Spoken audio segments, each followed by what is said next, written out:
Welcome, Red Eyes members. Thank you very much for staying with us. Great to have you here. We are talking with Ben Stewart, who is behind the film Esoteric Agenda and the upcoming film Chimerica.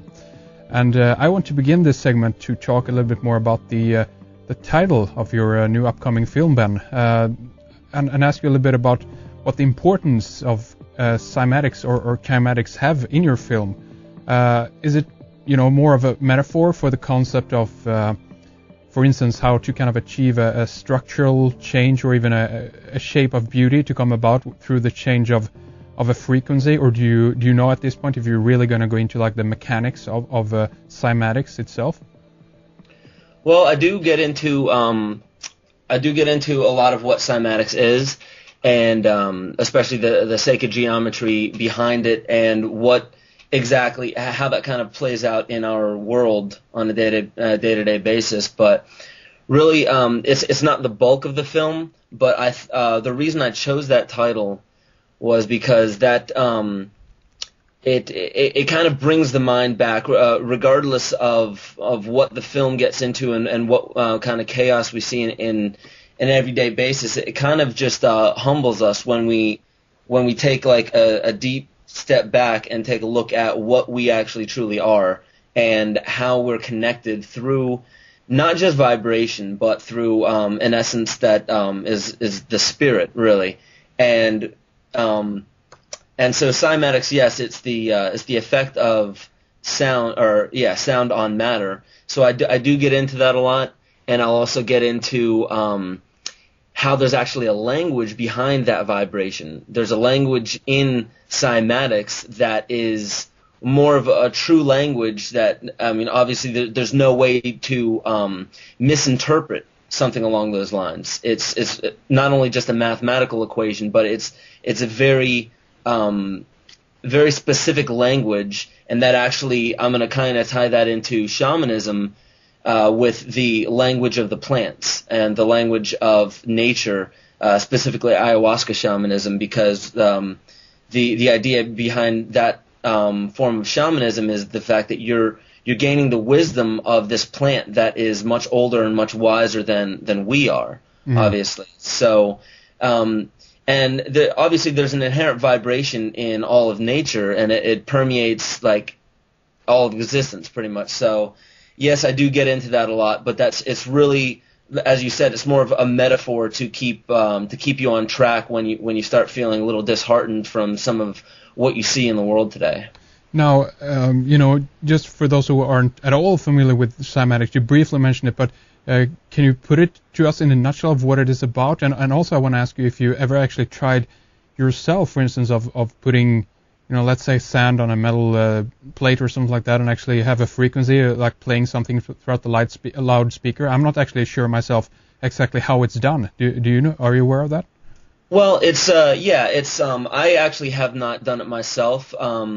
I've actually been invited to attend out in Colorado. They do testings of this, and it's I'm not sure if it's just a small group or what, but they actually do show you in real life what it's all about. Usually it's an iron or some type of metallic plate, and you throw salt, sand, lycopodium, whatever on top of this plate, and you pump a frequency into it. And usually it's just this consistent like tone that starts from a very low frequency, and they start pumping it up and pumping it up. So as the vibration becomes more rapid and condensed, what happens you'll actually within the lycopodium or the sand or whatever medium that you have on that plate, it'll start taking very simple shapes, such as very simple geometric shapes. And even some of the research that I'll get into in the film is even speaking, even like there's an actual geometrical shape to the Om, the mantra of Om, and there's actually a specific geometric shape to that. And what's interesting about that is I'm going to see if I can find this in my notes, but the Hebrew and Sanskrit, those two languages actually are languages that, if spoken into a form of medium, will create a sacred geometrical pattern. And why that's interesting is because that a lot of the symbols that were used, I'm not going to say all of them, but a lot of the symbols that were used to define those words, or to define at least what they were getting across with those words, the symbols that they used were the same ones that you'll see in on a iron plate when you pump that frequency into the plate. So whether they knew about cymatics, the actual science of cymatics, or not, it's very interesting that they use the very same symbols in that way. And what else is very interesting about that is those are two like ancient sacred languages, Hebrew and Sanskrit, and they the effect that they have on the body. That's the idea, the science behind a mantra. And the science behind mantra is the fact that you impress or evoke something spiritual within you, or impress upon you something of the spiritual world by repeating a mantra over and over and over again. And I'm not sure if I'm going to get the name right, Swami Murugesu wrote a book called The Science of Mantra. And he actually shows that like how advanced mantras actually were for their time is when you chant a certain mantra in a room with a burning candle, the intensity of the flame as well as the color would change due to the frequency of the word that's being chanted. And and also and I'm not completely sure about this, but other what some people have claimed, other claims of mantras, is that in a smoke-filled room, it'll take certain shapes. Certain shapes will appear in a smoke-filled room. It has the power of lowering and raising the blood pressure, and also the affecting the circulatory system. So it's really interesting that Hebrew and Sanskrit, which I also go into some of the research that a lot of the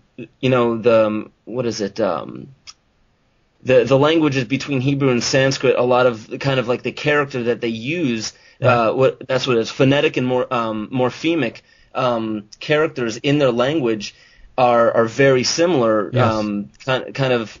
It also goes back to the Tunica, the Tijuano, a lot of the North American tribes.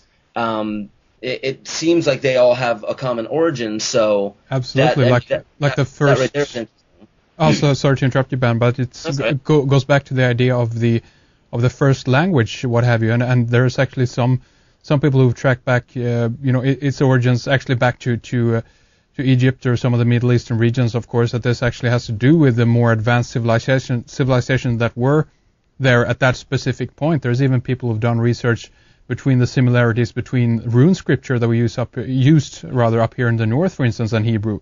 And this is studies that have been going on in the 1800s by people like Johannes Boreas and others. So I think there's huge evidence that seems to suggest here that there's a common root to all the languages, and that's a fascinating study in itself, I think. So it's going to be really interesting hearing more about that. By the way, speaking of that, have you heard about the research of, I think it's Isaac Bentov, who went into a little bit about the Hebrew letters? Have you heard about his work? I have not, actually. There's potentially one guy to check up. I think in one of his lectures, I think it's available on Video Google. He goes into a little bit about the importance, if you will, of some of the Hebrew letters and why they choose those particular symbols, just as you talk about. So might be worth checking up on that. Yeah, absolutely. I think I may have received a link from someone about that. I'll definitely have to look into that, but. You're right. I mean, it is very interesting, and I mean, in my personal opinion, there is absolutely no doubt that there are higher civilizations on this earth many, many ages ago. I mean, it is postulated by many researchers and backed up by incredible amount of research. And I'm sorry to say, but the research that kind of is there to support the modern view of our history is just not there anymore. It's literally crumbling. So there's no doubt in my mind that there's, ancient civilizations that far surpass where we are now today, and it would make obviously a lot more sense. And I do have my own. It's not going to be in this film, but I do have some more research that is going to be coming out in the near future of where these languages came from and of some of the history behind it.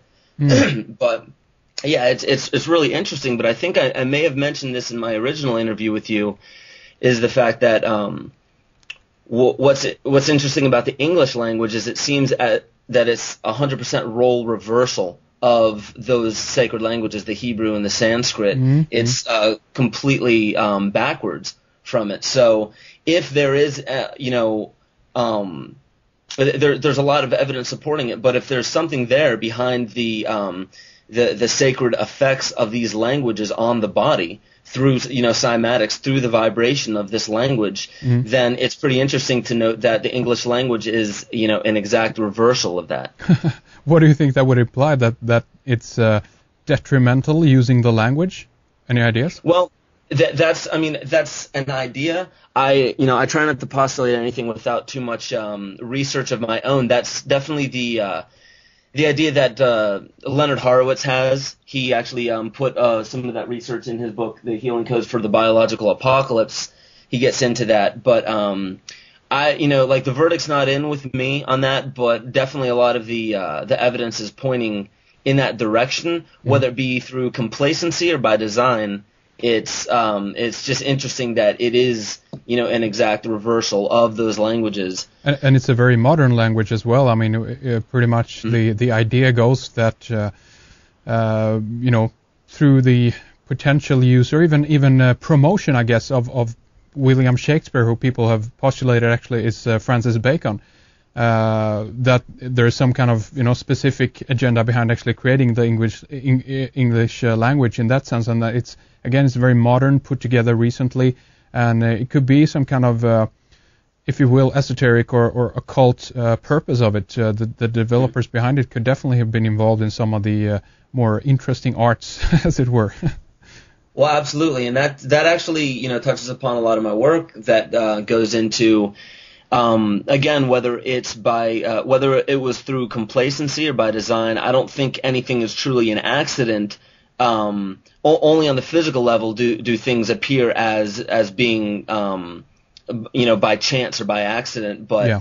I mean, I think that the best way to look at this is when you think of the schism of our psychology, what actually happened with whether it dates back to the upheavals and the catastrophes around the times of the flood and the pole shift.